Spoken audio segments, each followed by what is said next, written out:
Good morning students. Siddhi Hindi Vidyalaya के online classes में 12वीं वाले बच्चों का हार्दिक स्वागत है। 12वीं वाले बच्चे, हमारा हिंदी भाषा के भीतर ये जो लेसन चल रहे हैं उसमें पहला है काव्य, जो हरिवंश राय बच्चन जी द्वारा रचित आत्मपरिचय है। उसके बाद उसी के साथ साथ एक बात मैं आपको बता दूं इस वीडियो में कि जो हम आत्मपरिचय काव्य पढ़ रहे हैं उसके साथ साथ उसी में ही दूसरा भी एक काव्य है उसके साथ ही जुड़ा हुआ। ऐसा नहीं कि आत्मपरिचय एक और ये मतलब दूसरा काव्य है, ऐसा नहीं। इसका सिर्फ शीर्षक अलग है, दिन जल्दी जल्दी ढलता है। तो मैं आपको इसके लिए अभी पहले बता देती हूँ कि जैसे ही अभी आत्मपरिचय काव्य ख़त्म होगा बच्चों, जैसे कि हमने जो अभी काव्य में हर रोज़ एक वीडियो में हम 3-3 पद देखते थे, तो यहाँ पे एक ही पद हमारा बचा है। यहाँ पे ये देखिए, मैं आपको दिखा देती हूँ, ये वाला। बाकी के ये ऊपर के जो है उसका हम रिवीज़न अभी कर लेते हैं, लेकिन मैं आपको सबसे पहले बता देना चाहती हूँ कि ये जो दिन जल्दी जल्दी ढलता है ये काव्य भी इसी में आत्मपरिचय के साथ ही आता है।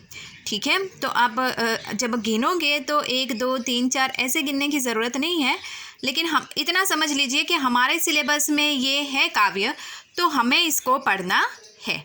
ठीक है, ज़्यादा बड़ा नहीं है, इतना छोटा सा ही है। ठीक है, तो परेशान होने की मतलब उसमें कोई ज़रूरत नहीं है। अब यहाँ पे थोड़ा सा रिवीजन कर लेते हैं बच्चों की। कल का जो वीडियो था उस वीडियो में 12वीं वाले बच्चे यहाँ पे ध्यान दीजिएगा। कल के वीडियो में जैसे कि मैंने आपको बताया कि हरिवंश राय बच्चन कहते हैं कि ये यहाँ से हमने शुरुआत की थी, मैं और जो जग, तो मतलब मैं, मेरा और जग का नाता यानी रिश्ता इस संसार में हरिवंश राय बच्चन के जी कहते हैं कि मेरा और इस जग यानी विश्व का हमारा क्या नाता हो सकता है। मैं बना कितने जग, मतलब मैं अपने जीवन में कितने जग ऐसे ही बनाता हूँ, उसको मिटा भी देता हूँ। पृथ्वी यहाँ पे इस संसार के ऊपर जो लोग रहते हैं वो तो वैभव विलास के लिए रहते हैं, लेकिन मैं इस वैभव विलास में ना पढ़कर स्नेह के समंदर में डुबकी लगाता हूँ। उसके बाद आगे वाले पद में थोड़ा सा रिवीजन कर रहे हैं ताकि आपको थोड़ा सा कल का रिवाइंड हो जाए। फिर वो कहते हैं कि मैं अपने खुद के जीवन में दुख है, परेशानी है, पीड़ा है, रोता हूँ, लेकिन राग यानी स्नेह के साथ उसको मैं अपने जीवन में फिरता रहता हूँ।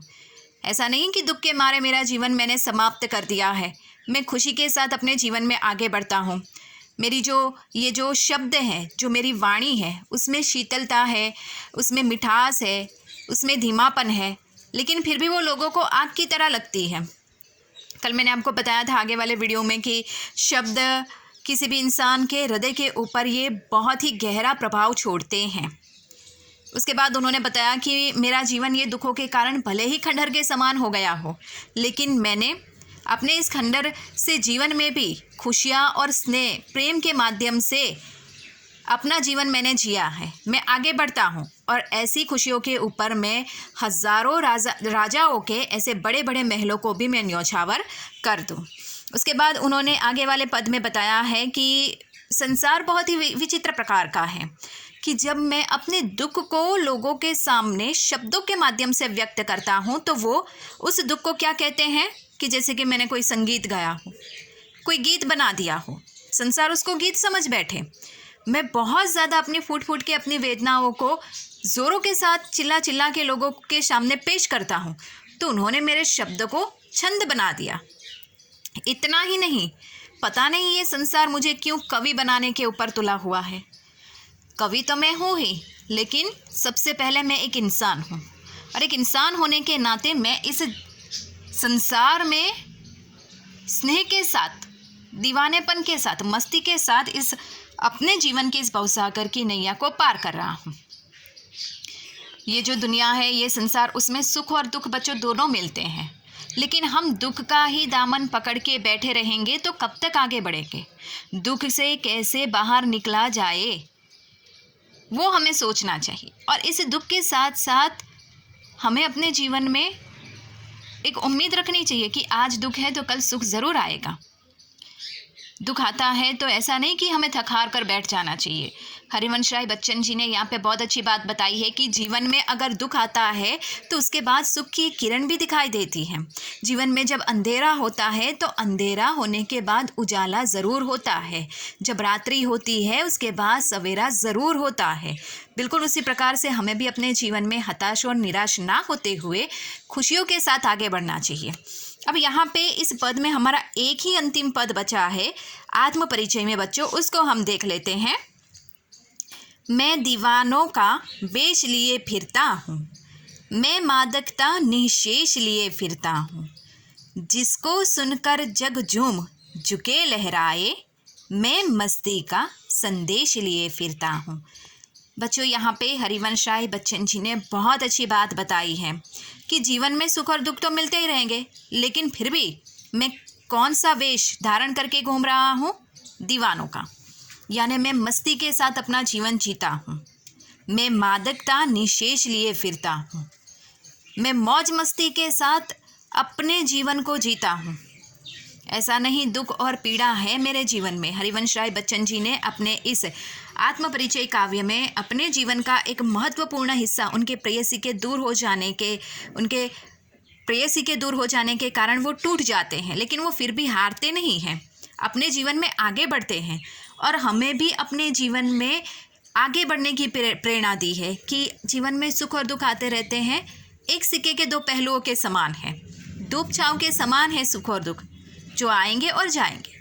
तो बिल्कुल उसी प्रकार से हमें भी हिम्मत ना हारते हुए अपने जीवन में आगे बढ़ना है।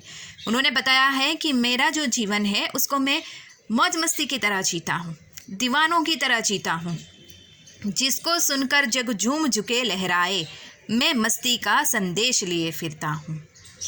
मैंने अपने जीवन में, जैसे कि मेरे जीवन के ये जो पहलू है उसको मैं अपने मन में ही दबा के रखता हूँ, लेकिन जब कुछ एक इंसान ऐसे होंगे जो मेरे इस व्यवहार, मेरे स्नेहपूर्ण व्यवहार के बारे में जानेंगे तो वो झूम उठेंगे।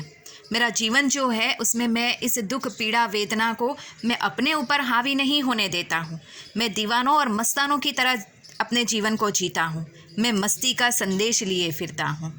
इस सांसारिक वैभव भोग विलास में, समृद्धि सुख सुविधाओं में ना पड़कर मैं अपने जीवन की स्नेह रूपे ये जो भाव है उसके भीतर रहकर ही मैं मस्ती का संदेश लोगों को देता हूँ।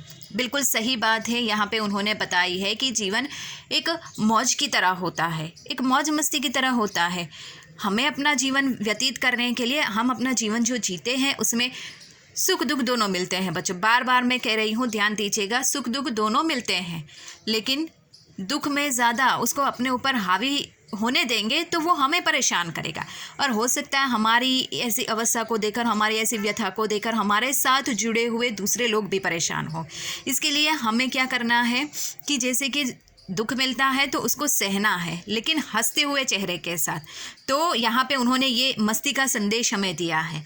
मस्ती का संदेश यानी जीवन में दुख मिलने के बावजूद भी हमें हिम्मत के साथ आगे बढ़ना है। ये हरिवंश राय बच्चन ने यहाँ पे हमें इस काव्य में बताया है। तो बच्चों यहाँ पे ये जो हमारा ये जो काव्य है आत्मपरिचय काव्य, ये आत्मपरिचय काव्य यहाँ पे उसके जो जितने 10 पद है, करीबन एक वीडियो में हमने 3 पद देखे हैं। अंतिम पद यहाँ पे हमारा समाप्त होता है, लेकिन यहाँ पे ख़त्म होने के साथ साथ हम दूसरे कविता की आगे वाले वीडियो में शुरुआत करेंगे। आज नहीं करेंगे। मैंने आपको सिर्फ यहाँ पे छोटा सा ये पद है जिसको यहाँ पे दिन जल्दी जल्दी ढलता है। देखो यहाँ पे चित्र भी बहुत अच्छा दिया गया है, ठीक है। और हमें कुछ एक ज़्यादातर ना, मतलब क्या होता है कि हमें चित्र को देखकर पता पड़ जाता है कि काव्य का भावार्थ क्या होगा। और कभी कभी पंछियों से, पशु पक्षियों से, मैंने कल आपको बताया ना कि मतलब बहुत सारी चीज़ें ऐसी सीखने को मिलती है हमें। तो यहाँ पे ये चित्र के माध्यम से दिन जल्दी जल्दी ढलता है। देखिए चित्र में बताया गया है, यहाँ पे एक मतलब पेड़ है, नदी जैसी दिखाई देती है, वहाँ पे कुछ नाव गुजर रही होती है, जो सूरज है वो ढलने वाला है यहाँ पे, है ना।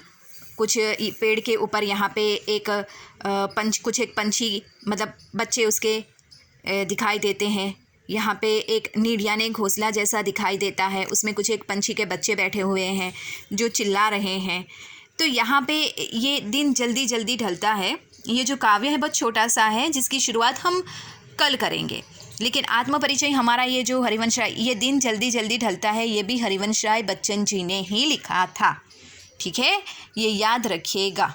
ऐसा नहीं कि ये दोनों अलग अलग है, ये एक ही है और हमें इन दोनों को साथ में लेना है। और इसके प्रश्नोत्तर की जो चर्चा है ये भी हम, ये दिन जल्दी जल्दी ढलता है काव्य का ये जो शीर्षक है, ये काव्य ख़त्म होता है उसके बाद हम देखेंगे।